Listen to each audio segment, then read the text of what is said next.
Kitabu cha Isaya mlango wa 52 atoa Mlungu mandau ya kwao. Mstari wa kwanza.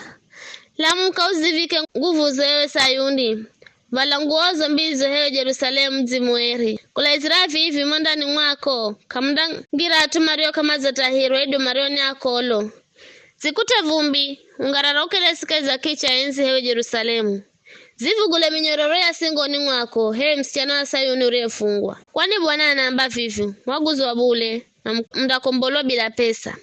Mana Bwana Mlungu anaamba vivi. Haho atuangu mataramu kama chenda Misiri, kwenda ishi kuko hera jini.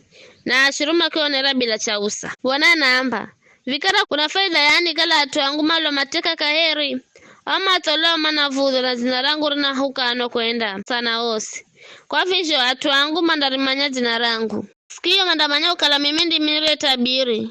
Vinafaizo ajio mkumo na majumbare hayo vorouzo. Ako mirimane anaza yatangaze edheri. Hare hayo vorouzo mautumazo yatangaze ewokolwi. Ambiraya atua mzi wa Sayuni Mlungu wenu anatawala.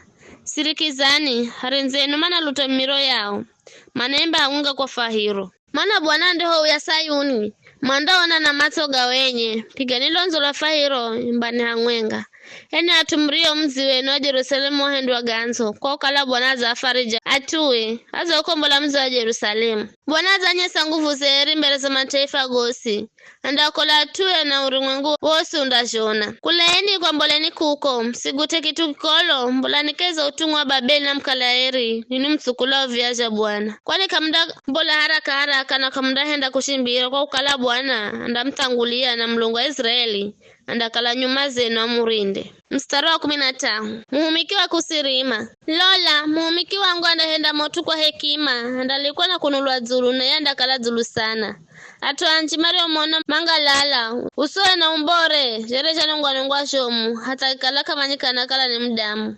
Ila vivi azangala za mataifa manji. Hata walimanda nyama ala kwa utua kwake. Mana mandao na mautu marigo kama zaga ambiro na mandele wa mautu ambago kama zaga skira.